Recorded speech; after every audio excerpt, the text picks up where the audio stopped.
This is TWiT. In a time when science seems somehow simultaneously celebrated and threatened, Ron Howard releases his new miniseries, Genius, featuring Jeffrey Rush as Einstein. Sam Machkovech had a chance to sit down with Ron Howard last month at South by Southwest and is here with us to talk about the series, as well as to catch up on all the biggest gaming news of the week. Hi, Sam. Hello, hello. How's everyone doing? I have what might look like I was on vacation on my face. No, that is VR goggles, and we can get into that. Oh, yeah. It kind of looks like maybe a little sunburn, but no, it's just maybe you need to loosen. Burn. Yeah, We're nerd burn. That's what it is. You need to loosen the straps, I think, a little bit. Indeed. Yes, I did get to sit with Ron Howard at last month's South by Southwest, and he showed up because he's producing and in some ways directing episodes of Genius, which just premiered this week on the National Geographic Channel, which some people call Nat Geo. I don't do that, except for right now.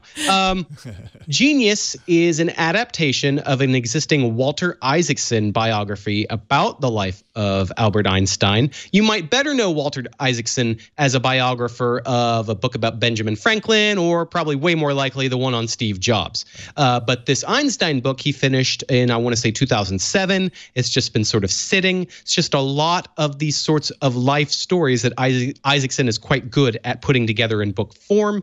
And so Nat Geo, I'm doing it now. The station got Ron Howard involved, I want to say about a year ago. He's been doing a series of mini biographies about scientists and innovators and technology people.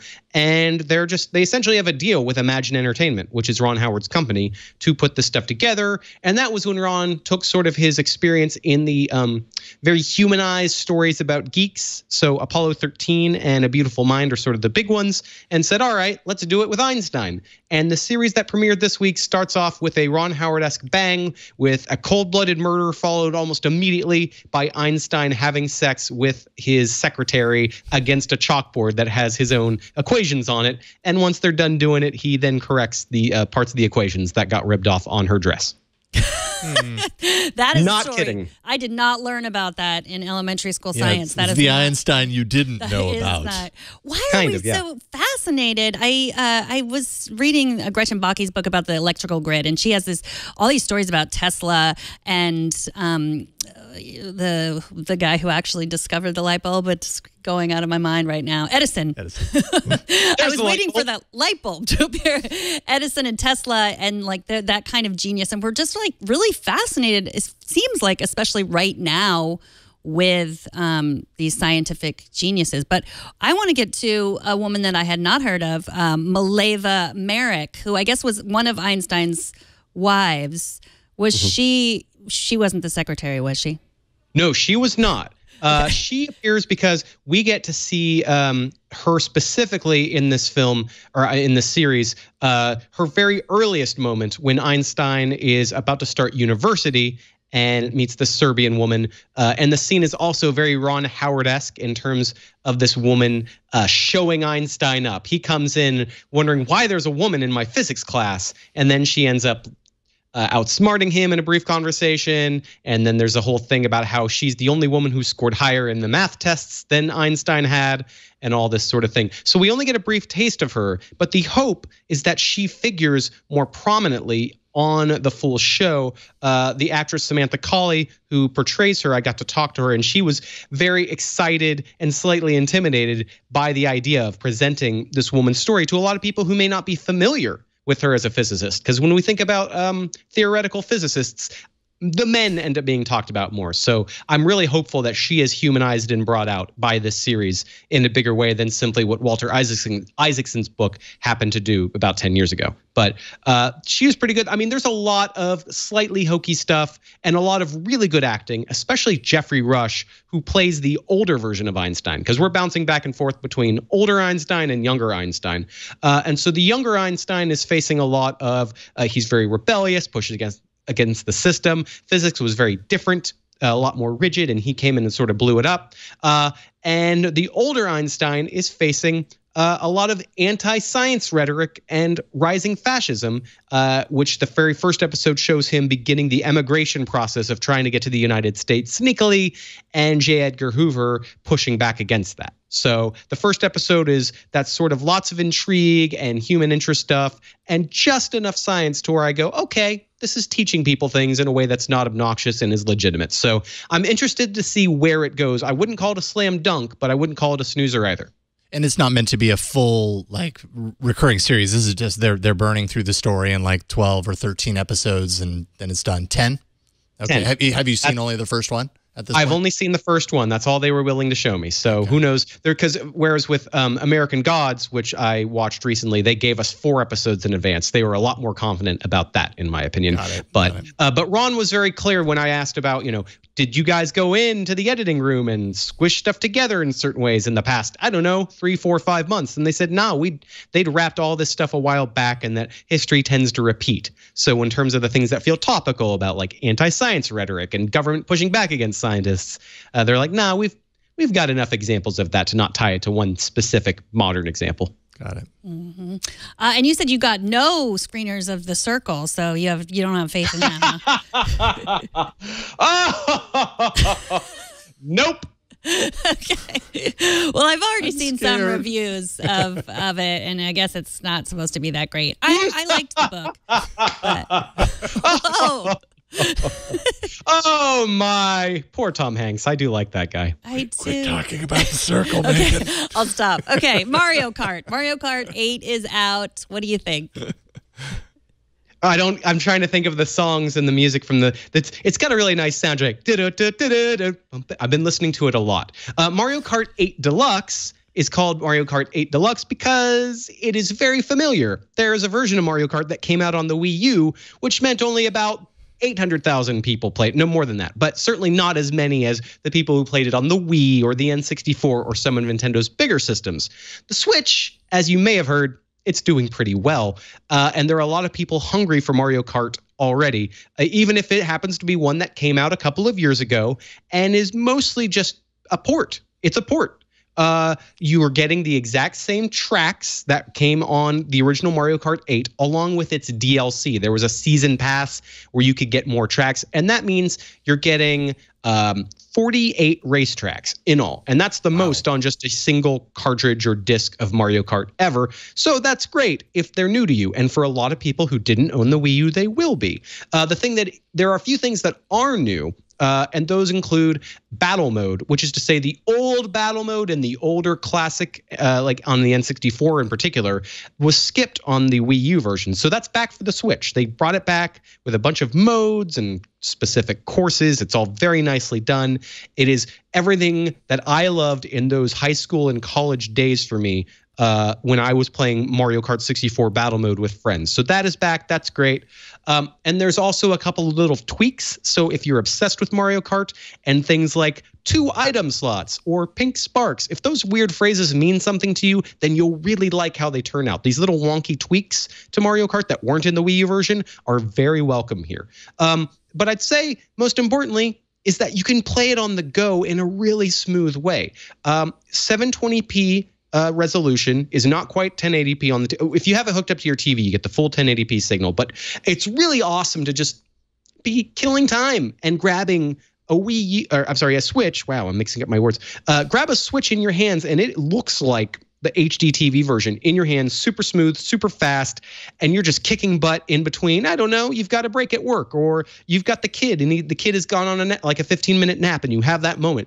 I feel like this has a lot more opportunity in terms of fitting in to older fans of the Mario Kart series lives in ways they might not have. They may not have friends over for those N64 college kind of days, and that little chance to grab the tablet style guy and play legitimate, fast, awesome Mario Kart will be really, really interesting. And then if you want to have friends together, slap it into the dock, grab the little Joy-Cons, get 4 people together on the same TV with those. That's really fun. I'm really enjoying it because it is Mario Kart. It's the best Mario Kart. It's a bit of a ripoff for anyone who bought the Wii U version. They get no coupon, no discount, no nothing. They have to essentially double dip. So that is a bit of a bummer. But for most people who never did buy this one, they're in for a treat.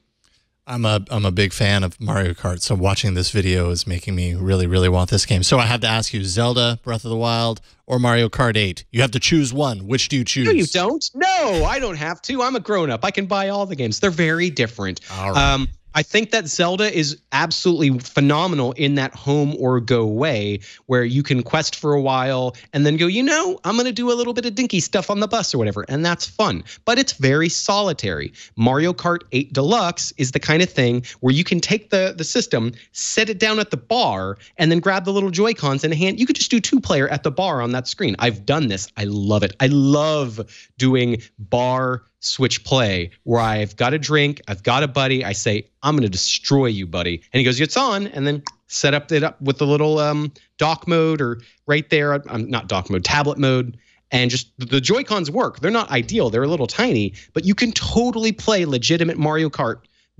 on the go. It's cool. It's super cool. I love it. You're living the Switch promo video. I do it all, man. I still take it to the gym. I have one Joy-Con in each hand and do the elliptical. I'm not kidding. It is awesome.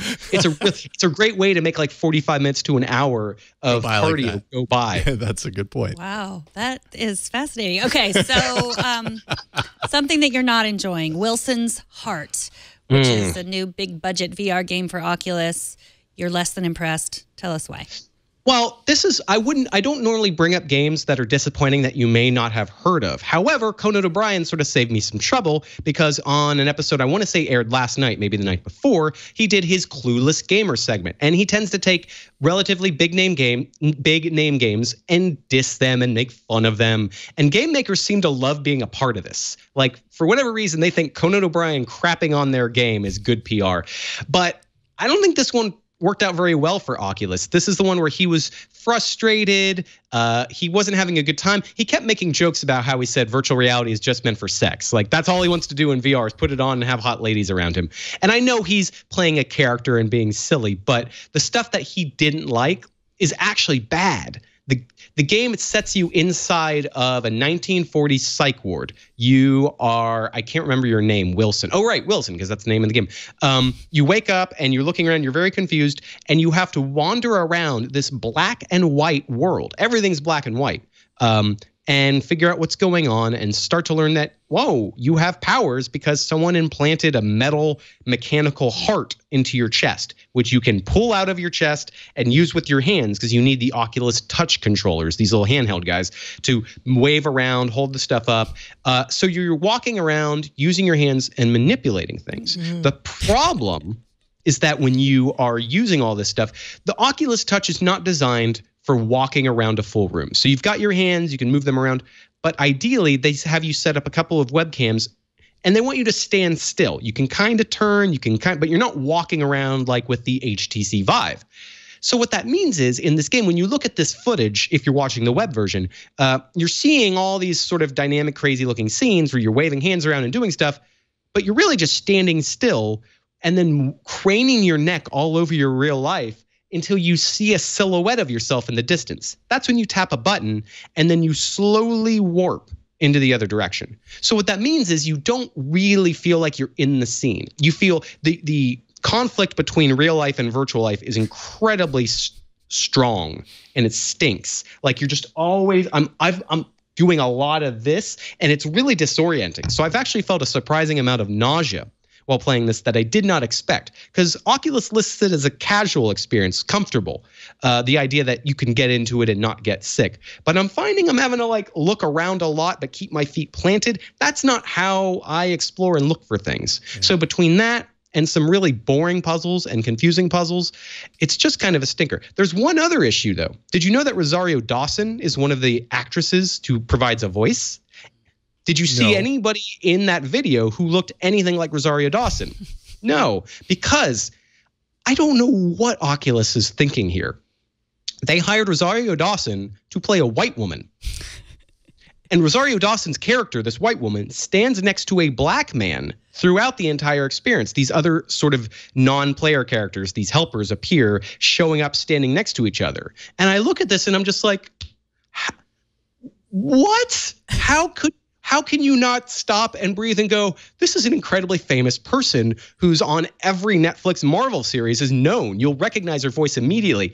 How do you not match that up? How can you have the black person not be the most well-known black person on your cast? It's just, I don't know what to say. It's like so confoundingly stupid that I don't even know.